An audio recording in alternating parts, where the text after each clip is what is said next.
All right, everyone. Welcome to this edition of Stable Season, the whole lowdown on everything that's happening in stablecoins, which has been quite an eventful day. We are joined by Sam Kazemian, the founder of Frax. Sam, thank you so much for joining us today. Hey, always a pleasure, Dave. Thank you. Yeah, and also, everyone, just a notice. The Frax Discord was hacked. Please do not click any links in there. The team is dealing with it accordingly. Just wanted to get that out of the way before Everyone we get knows anything. my yeah. So unfortunately, one of our mods was classic Discord, but everyone knows my despisement of Discord. Maybe I can use this as like an excuse to just actually do away with a Discord channel altogether. But I know that's a very controversial thing to say. Like one of my hot takes is I'm never on Discord. I hate Discord. I've never used Discord. Some people say that that's a boomer of me or something, but maybe I can I can push for removing the Frax Discord channel because of this. But yeah. Yeah, no, I agree with you. Like I never used Discord either. I also despise Discord, but we're not here to bash Discord. We're here to talk stable season. So we'll get this going. Um, First thing on the docket today, which seems to be 2 years in the making, is PayPal announced their own stablecoin PYUSD. You know, first reported in Bloomberg. It's been the talk of crypto Twitter. People have shared a variety of opinions, from praising how a traditional non-crypto company is stepping into the world on chain in a big way. And so, what are your thoughts on their announcement? What do you think PayPal needs to do to truly be successful on chain? And could you see them, participating in the curve wars or doing other actions on chain? Yeah, what's actually funny, and I really wish I could just say more, but I can't other than to say this, which is if you guys noticed this Twitter space was originally supposed to be at 2 p.m. And it got moved to 2:30, and the reason for that is I had to talk with Paxos. So unfortunately, I can't really say what that's what we were talking about, but I can say at least that that happened. So you can probably guess what it was possibly about. So that is bullish, but hopefully I'll be able to say soon what it is. But back to the actual PayPal, stablecoin, the issuance. I don't know how do you say it. PYUSD, PYUSD. DGen Spartan says it's Pyongyang USD. I don't really know how you're supposed to say it, but whatever it is, it's obviously a very, very big thing. And I think that there will most likely be a PYUSD base pool. That's just me, but we'll see very soon. Oh wow, a PUSD space pool. That's big. Is there anything else that you could share, or that's it? Are there other? Do you see like other actions that they would need to do to be successful on chain? What do you think would be the keys for their success and to challenge the likes of Tether and USDC and others? Well, obviously now I'm just going from saying what I hope will happen to now just like guessing stuff. So like from now on I'm just kind of speculating. But the main thing I think that's important to know is how PayPal will actually treat like PYUSD. Will it be will people just be able to send PYUSD out of PayPal and into their PayPal accounts? Is it really just literally as easy as using USDC, Tether, and everything else? If so, I think this is as huge as people are thinking. And if not, if it's something like before you like send it out, you have to do stuff, and like to send it to someone else, you have to do all this other stuff, and it's essentially as annoying as a bank account, then it's basically just like a nothing burger, right? But it looks a lot like it's going to be the first one, which is pretty huge.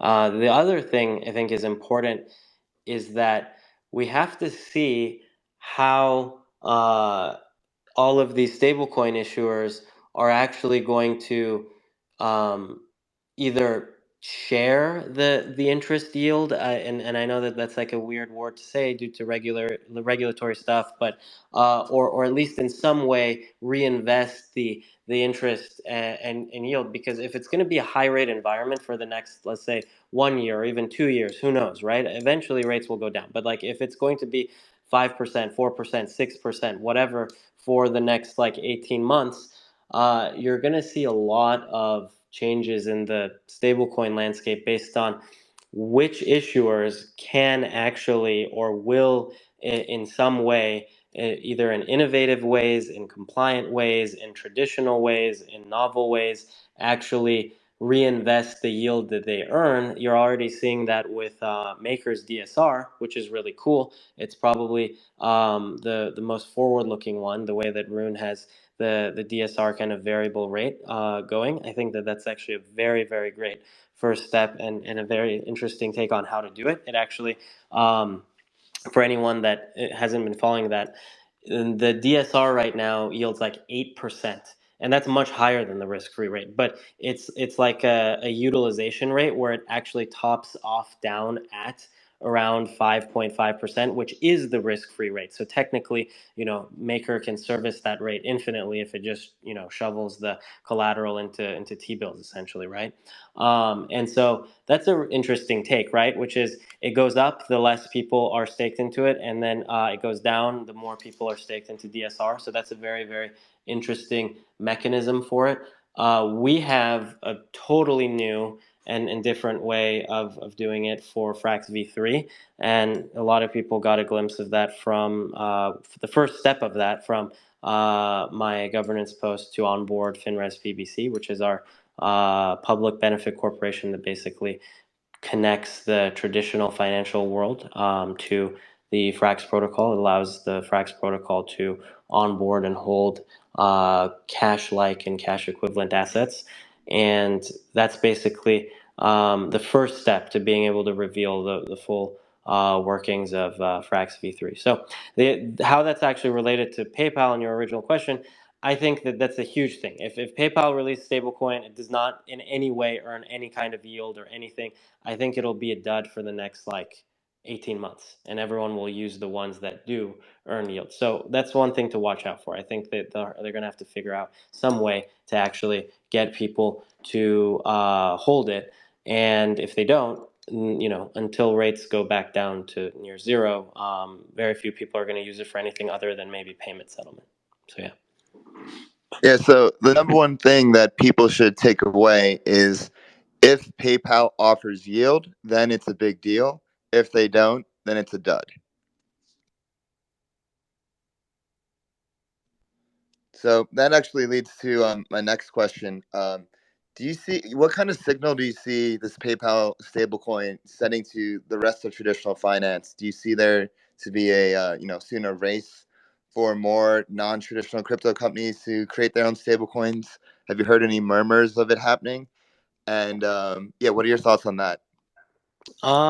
I think so. I think it's obviously just a real it's like a real proof that kind of the thing and that I've always said, Dave, and I know you've heard this and me say this a bunch of times, which is we don't need to actually go to the traditional financial world. They need to come on chain. We don't need to go and beg them to uh, come on chain. And so if we do, then we're doing this wrong. Like the crypto is not actually the future, right? And our position is obviously it is the future. And so one of the main things that I've always said is that instead of trying to figure out how this stuff like traditional financial assets fits into on chain, basically trying to make the blockchain compliant. It's actually the opposite way. It's that traditional financial institutions need to figure out how to comply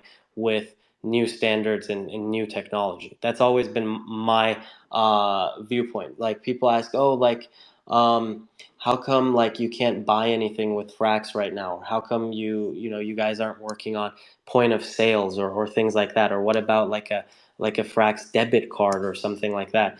And my whole view and just my worldview about crypto is that you don't go in that direction. You focus on growing uh, the stablecoin space, your own protocol, DeFi, and everything here on chain. And if it really is the future of the world, if it's on the right side of history, then the world will come toward you. And I think this is kind of the another kind of data point that proves that, right? Eventually, more and more companies and large corporations and institutions will just have to use stablecoins, either issue their own, either stop holding people's balances on their own MySQL database and issue like a non-custodial tokenized asset, or we're wrong about the world, or we're wrong about the course of like history, and like this what we're doing is not going to be relevant over a long period of time, which obviously I believe the exact opposite of, right? So yeah. Yeah. So, at what point do you think, or like, what signs do you see when having point of purchase and debit cards to finally come online? Right now we're focused on growing the infrastructure part, but at like what do you think there will be certain signs of when, like, okay, now stablecoins will be ready for mass payments and regular merchants and mom and dad and grandma and grandpa using stablecoins? Well, PayPal's definitely a good start, right? So that was a huge step like a couple hours ago, right? But I think the main thing that needs to happen is that there's going to actually have to be legislation, and that seems like it's closer and closer. I try to follow as much as I can the bills, the main two bills that are pro crypto that are weaving their way through the House. Most of them are led by Patrick McHenry and Congressman Thompson.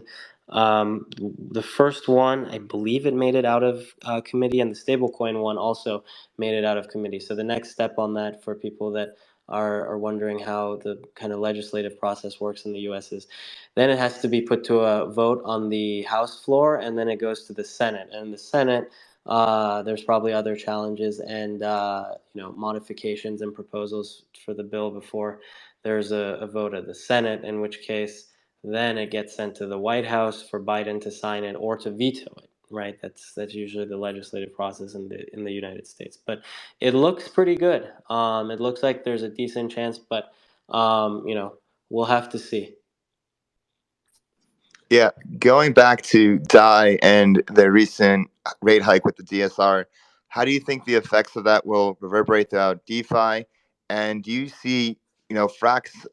Is there a way for Frax to integrate the DSR in its own products, maybe with FPI or maybe with something else, maybe with Fraxlend?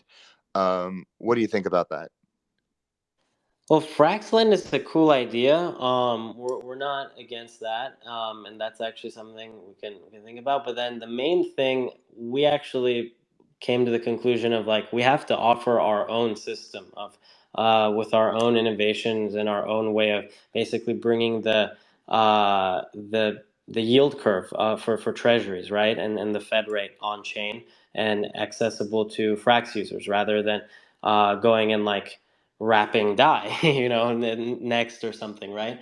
Because if you think about it, you need to control every part of the stack to control your own destiny, right? When Frax was first started, we basically used USDC as our representation of the dollar, so to speak, right? As our predominant collateral, and then we kind of leaned on fiat coin liquidity, and then now the most important thing is fiat coin plus Fed yield, right? And we don't want to lean on anyone else. In fact, we want to get rid of fiat coin dependence, and we want to get rid of dependence of any other entity in terms of relying on bringing the yield on board. So that's why we've done all these things. That's why Frax V3 is like a totally new and revamped way of doing things. We're not basically needing to trust or rely on any outside entity other than the Frax protocol itself to do all of these things. Essentially, we control our own destiny from the very top of the DeFi stack, from like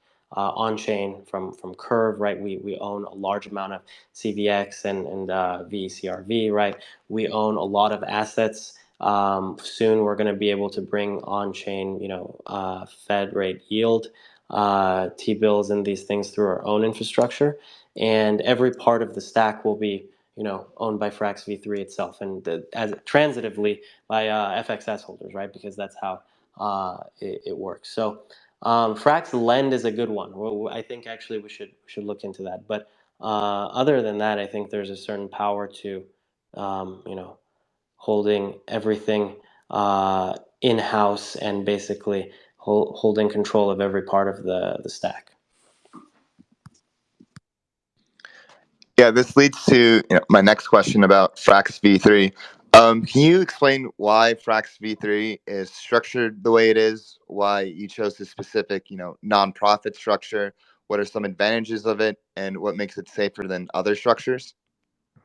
Yeah, I think actually Paper Imperium, who you guys actually had on recently, had a really good tweet and like a small thread about why he thought this structure with Finres PBC, our public benefit corporation, is actually superior to Maker's. I think it's called the outside agent model or something, where like they partner with independent for-profit entities to do all their kind of off-chain stuff. And so the reason we decided to do this is a few things. So one is the company itself is a public benefit corporation, which means in its charter and in everything, it's not meant to actually maximize revenue, profit, and stock. So it's not actually like a startup or anything that's like trying to raise funding or like trying to maximize its own shares. It is just a company that has a public mission to bring off-chain traditional assets on-chain for the Frax protocol and basically crypto, right? And so that's one thing. The second thing is that because it has a public benefit mission, it's not trying to do a bunch of other stuff for profit. So there isn't any other places it's actually like hypothecating or trying to get loans or trying to expand or trying to do anything else that could actually go wrong, right? And then declare bankruptcy or basically get into a lot of issues and basically have the assets it holds become part of like some kind of bankruptcy hearing or something. It doesn't do anything other than exactly what it's supposed to do for the Frax protocol, right? So that's actually very good because a lot of the times when you hear stuff like, oh, this is in like a bankruptcy protected trust or it's in this kind of structure or it has insurance or whatever, what is it insuring? What is it getting segregated from? It's getting segregated from all of the other types of businesses that the custodian or the company might do, or the other clients that it has that might end up being really bad, right? Like money they might lose in other places, or clients that might sue them for other things, or like basically liability that's created because it's trying to do other stuff because its ultimate aim is to actually increase its profit. It's a for-profit entity. But Finres PBC is not. So that is one thing that internally is just, it only has one functional use case. And so obviously the accounts and things are also segregated and has the protections that you'd expect from like a professional financial entity. But the main thing is also the fact that there's no other things going on. So people can actually know that there's not like an increase in liability. And the other thing Paper Imperium said that I think is really important is he was saying that because Finres PBC is internal, right? It has it's basically meant to serve Frax only. It lowers counterparty risk because it only actually is ran and controlled by people in the Frax core devs and the extended Frax like family of directors and stuff. So basically, there's no actual reason for anyone to think that there's outside counterparty risk, right? The only thing is that if the Frax core devs are being trusted to write the open source code and do all of these things properly, you can trust them to run Finres PBC properly. And I think this is a good point because that's the exact way that we view the Frax Ferry, which is a little bit different topic, but everyone knows my personal disdain of bridges, generalized token bridges, and I think that they're probably one of the riskiest pieces of DeFi or crypto to exist.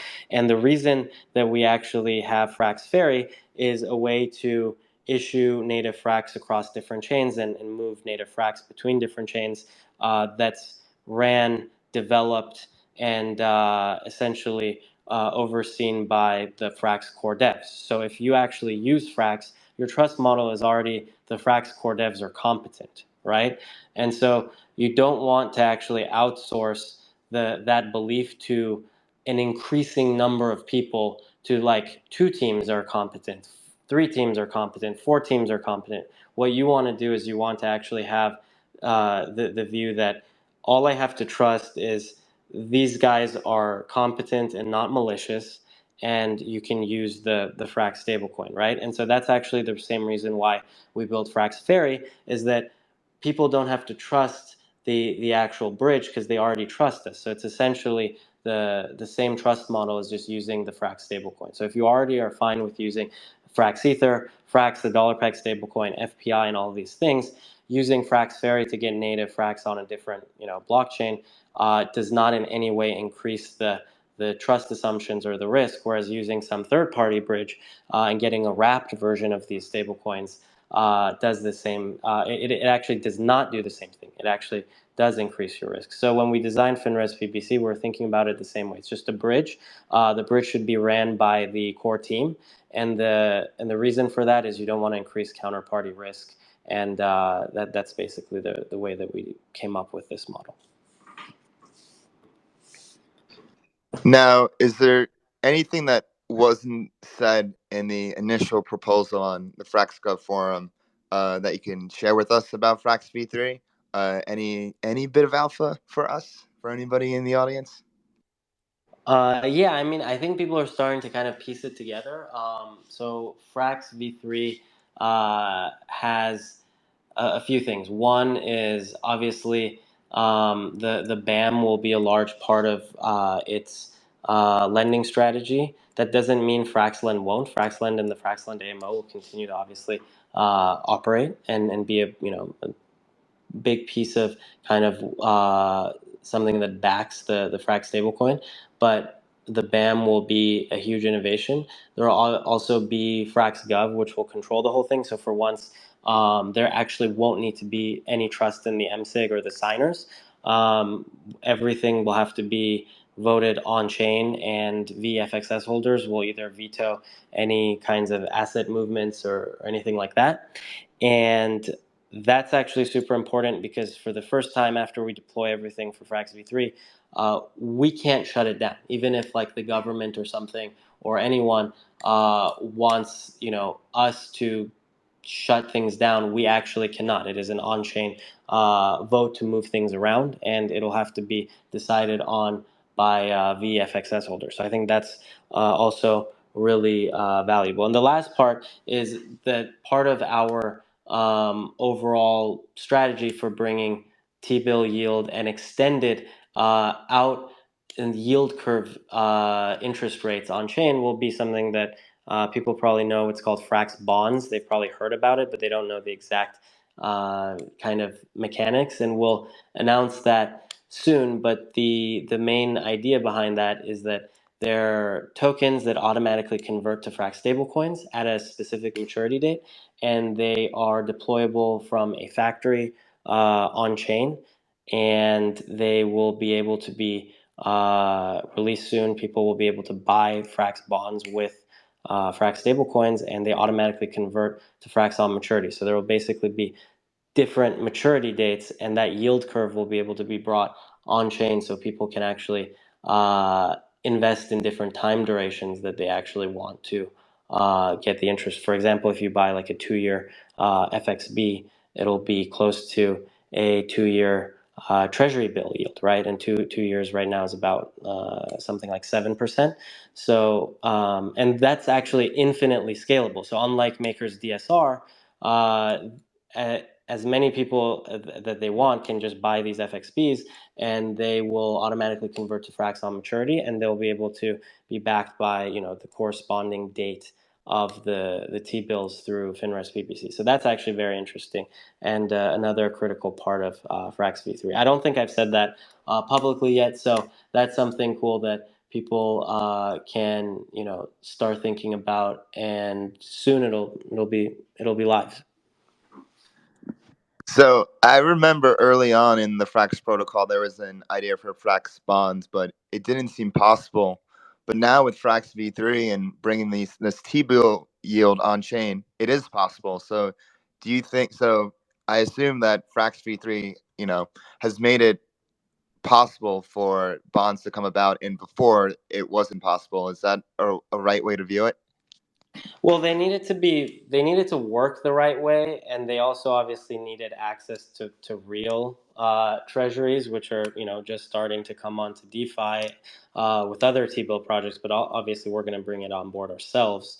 But if you think about all the things in history of DeFi that have been kind of named like bonds, none of them have actually worked like bonds. Like the original stuff, if you think about it, was like basis bonds. If you guys remember the algorithmic stablecoin basis and basis cash and stuff, those don't work like bonds. They don't actually have like a maturity that converts into the actual stablecoin. They are basically like a different utility token that's like an option on converting to stablecoin at some unforeseen date. Maybe some people in the audience remember that, maybe they don't. But there's just a lot of stuff that have been named bonds that don't necessarily work like bonds. Frax bonds will. They work exactly the same way as essentially treasuries. If you end up having a FXB token on maturity, it will trustlessly convert to Frax stablecoins. And so you can be sure that it'll be paid back in Frax stablecoins. That is a new mechanic that did not actually exist in DeFi before. So that's what we're really excited about. And so this bond mechanic, this will only exist for Frax. Tether, USDC, DAI, none of them have this. This is going to be unique to Frax. Yes, as far as I know, they're not releasing bonds, so that's correct. Very cool, very cool. Some alpha for everyone that has joined us today. Nice. Leading to my next question, you know, last week we were dealing with the whole Viper curve fiasco. But during that time, unique innovation came about, which was a new gauge for the fFRAX-crvUSD pool, which basically created a secondary debt market for fFRAX. Can you give us a picture of, you know, during that time in the war room, how this idea came about, and, you know, how you see this incentive mechanic being used in the future, you know, after this curve Viper stuff has calmed down?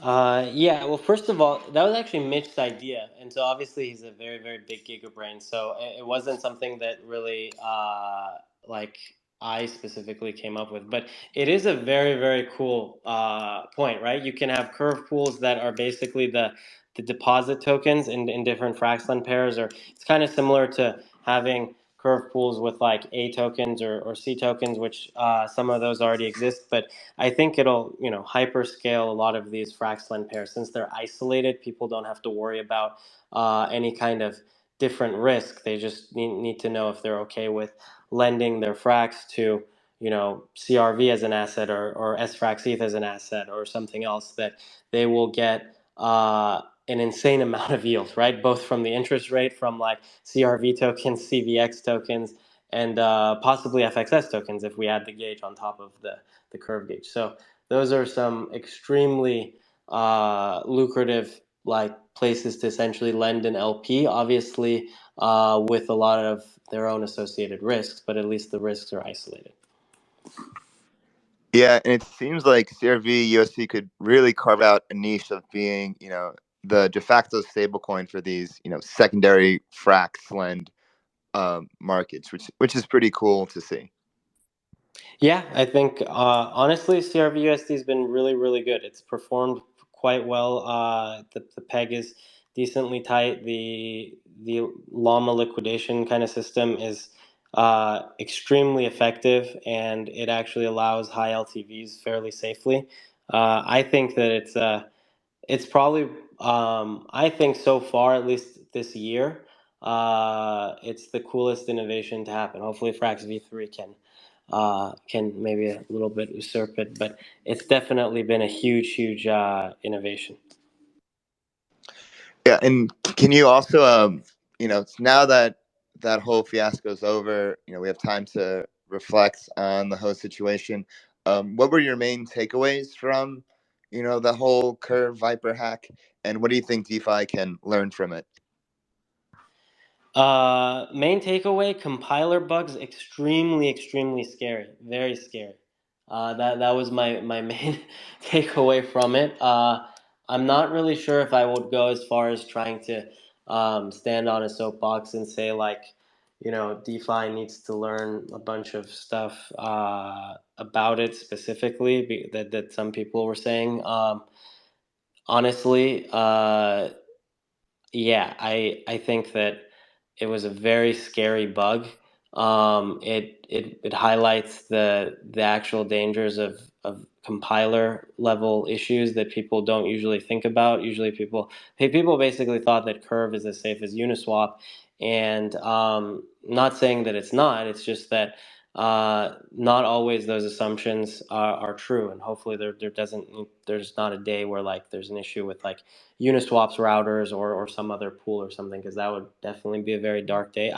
I really don't think there's too much to say about the CRV lending thing. Obviously, that was a pretty dramatic sequence of events, but maybe the debt was too high. I personally, I don't know. I'm not someone that has like a very deep opinion. That's why we do isolated lending on FraxLend. And to be honest, actually, our own view on any asset is that it needs to have on-chain liquidity before the AMO will lend into it. And to be honest, it did before the Curve pool, the CRV-ETH one, got hacked and permanently drained. So that whole situation was just very hard to foresee. But we actually didn't have any AMO assets lent into that FraxLend pair. So thankfully, even though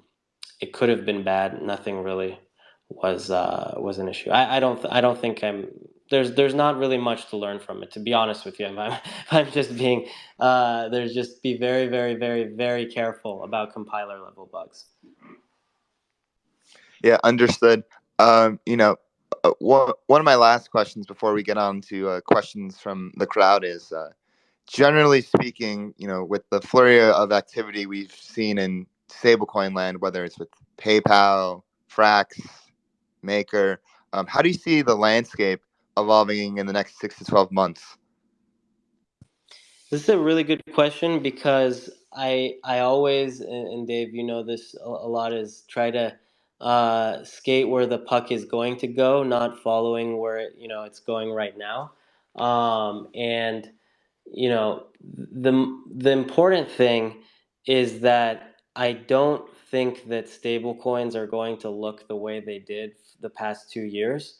They're going to need to have a completely like, how do I say this, full stack and full circle type of solution. What that means is if you're a stablecoin issuer and you want to compete for having the highest market cap stablecoin, if you're just kind of a niche stablecoin that does one thing really well, like LUSD comes to mind, right? Which is, it's totally like, it's decentralized, it's immutable, it's never going to be like like a $1 trillion market cap stablecoin, it provides a really good service on a small scale, then that's something different. But if you're going to be something where you want to compete with Tether, with USDC, with like Paxos, Frax, now PayPal USD, PYUSD, and DAI, and all of these things, you need to be able to have a full circle, full stack product, which basically means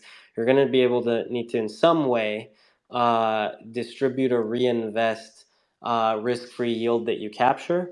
You're going to need to be able to provide very tight peg and a scalable supply. And so the stable coins that solve that in the next 12 to 18 months, I think will be the ones that actually end up basically taking a large amount of the market share. Like I don't know what's really going on, for example, in behind the scenes with like Tether, but if they're not going to reinvest the yield that they earn either with very large partners that have most of the supply, which I'm pretty sure they do. I can't say anything for certain because I genuinely can't be for sure. But if they didn't, I really don't think they would have been growing or the size that they are, right?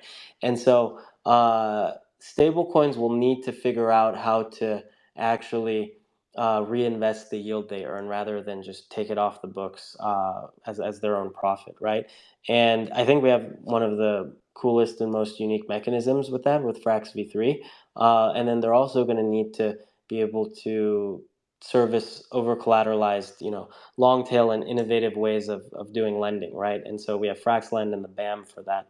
And I think it's going to be really, really cool. So that, and then also the last thing, I promise this is the last one, is that the stable coins that make the best use of LSD yield, right? So we're seeing a lot of kind of delta neutral designs and these kinds of things. How I view those stablecoins is they are starting out with one mechanism. That mechanism is obviously not going to scale you into the hundreds of billions and into the trillions.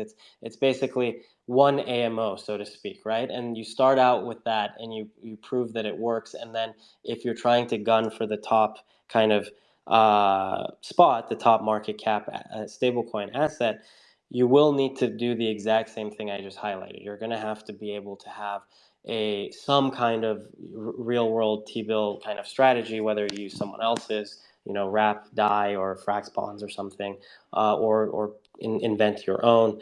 I think that basically the LSD kind of mechanisms are going to be very good. We also obviously one of the only, I think we are the only major stablecoin issuer that has its own LSD. So we're actually, blessed and advantaged in that regard. And a lot of Frax's supply, actually, for people that don't know, is backed by over collateralized SFRAX-ETH loans in Fraxland. It's actually the largest Fraxland pair. So we're also expanding in that unique vertical as well. People don't really know this, but I actually think Frax might, other than DAI, Frax might have the most over collateralized supply backed by an LSD, like any LSD, but obviously ours is SFRAX-ETH, but STETH, REITH, and stuff like that. So people are kind of sleeping on the fact that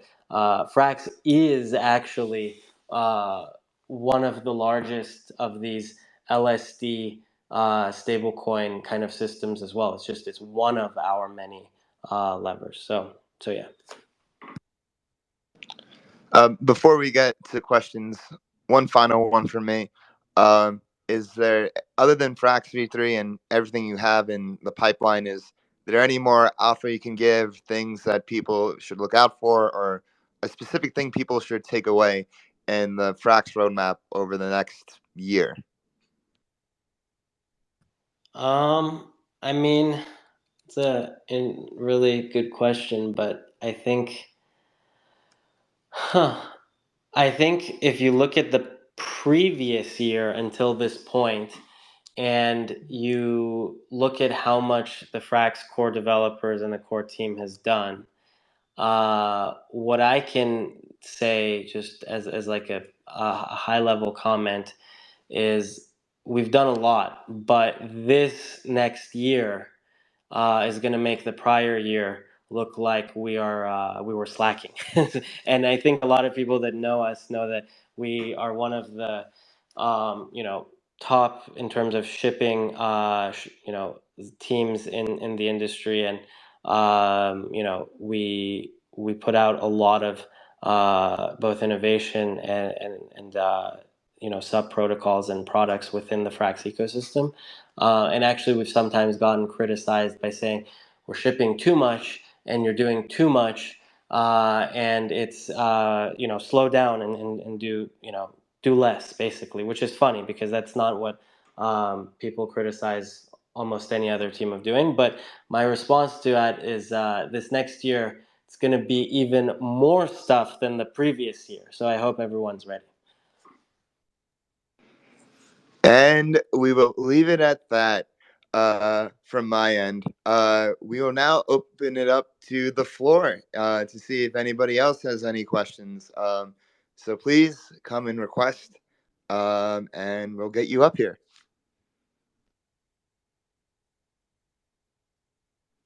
Come on, don't be shy.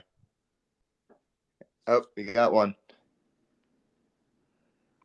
Let me.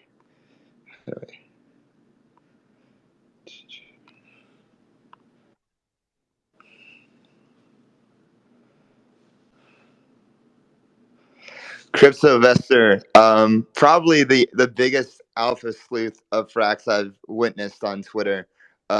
It's great to have you up here. Thanks for joining us. Thank you. Can you hear me, guys? Yeah, we can hear Okay.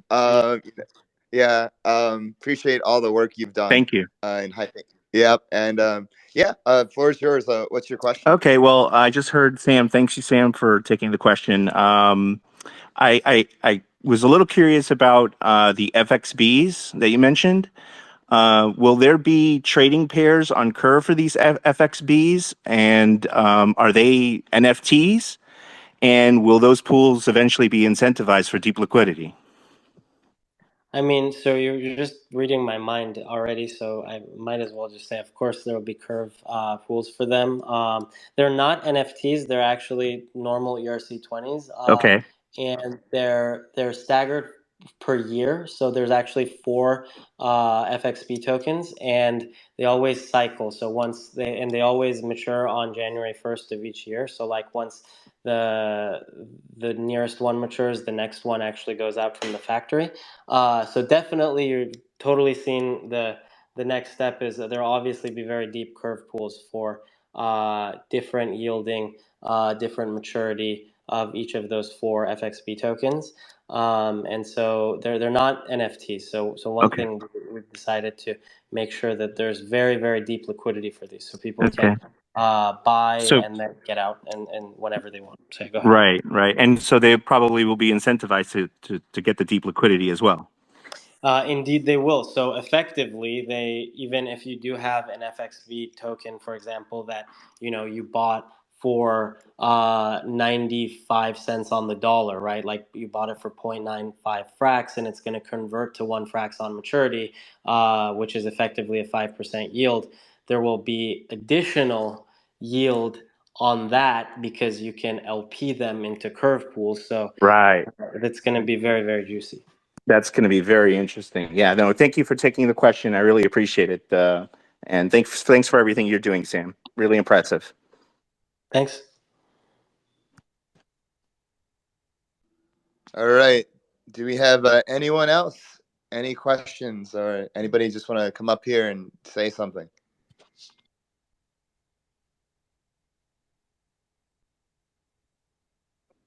Going once, going twice.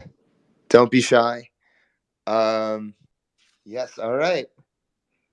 We got one.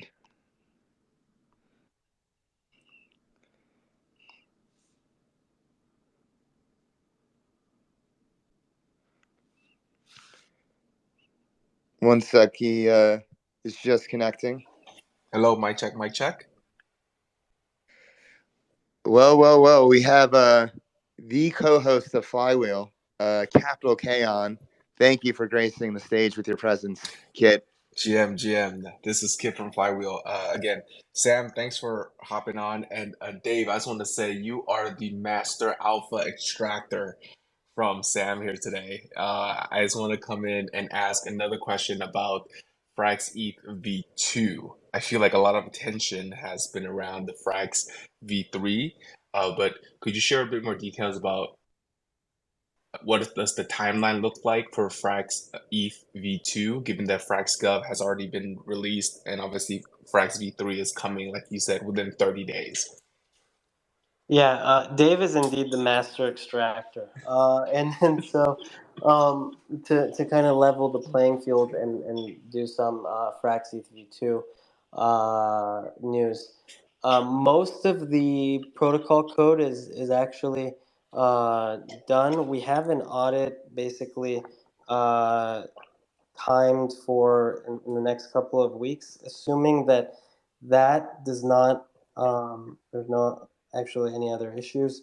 We'll slowly deploy the full system under FraxGov control. Again, everything from here on is just entirely decentralized and permissionless. So I would say a little bit over 30 days. So still a little bit out. It is a very, very involved system, as you guys know, because for the first time with FrxETH v2, anyone will be able to run a validator similar to Rocket Pool. So it's not even like Lido where they have to, whitelist you or anything. So it takes a lot of testing and just a lot of different stuff that's proven to be pretty challenging to make sure it works exactly as designed, but shouldn't be too long now. I think maybe a little bit, like let's say 50 days, so to speak.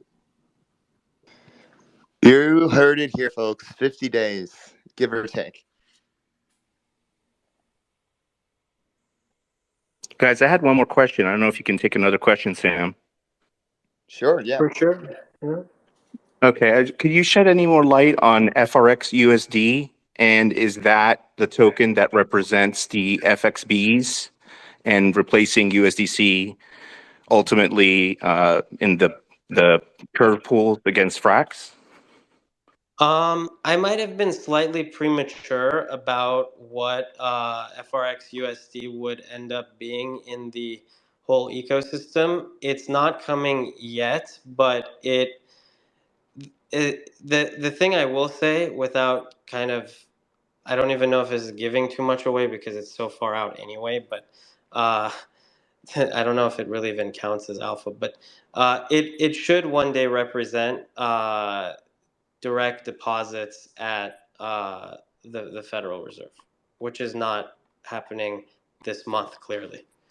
Okay, got it. So that's not part of this part of the plan. Okay, that makes sense. Thanks. Not part of Sam. Frax V3 right now, no.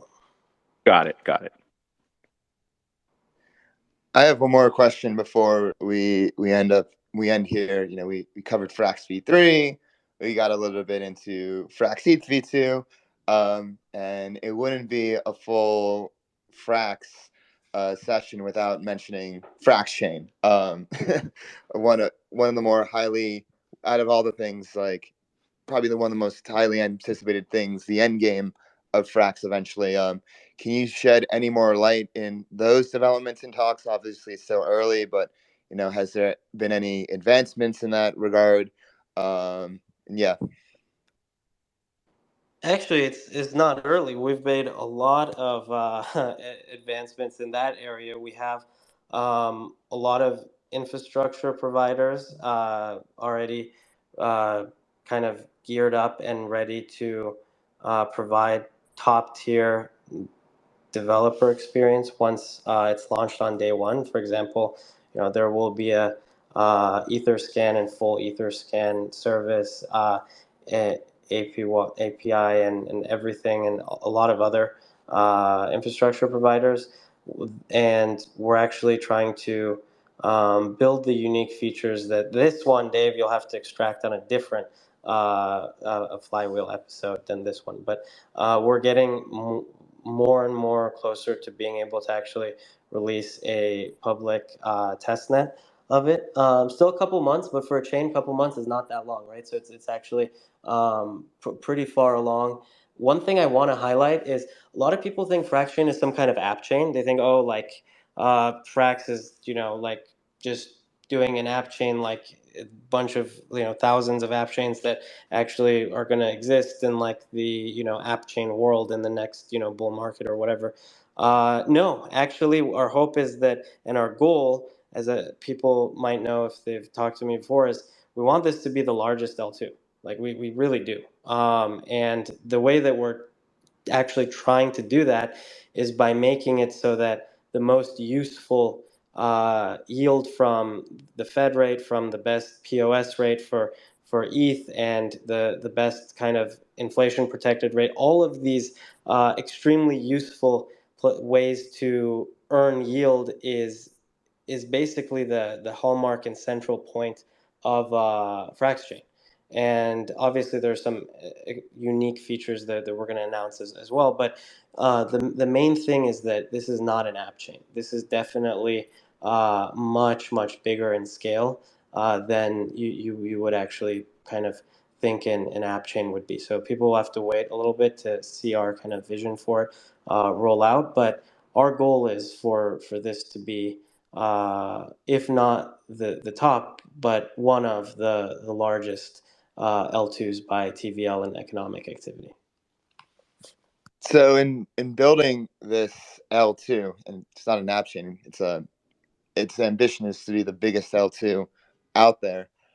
Is Frax, and you said you're talking to different infrastructure providers.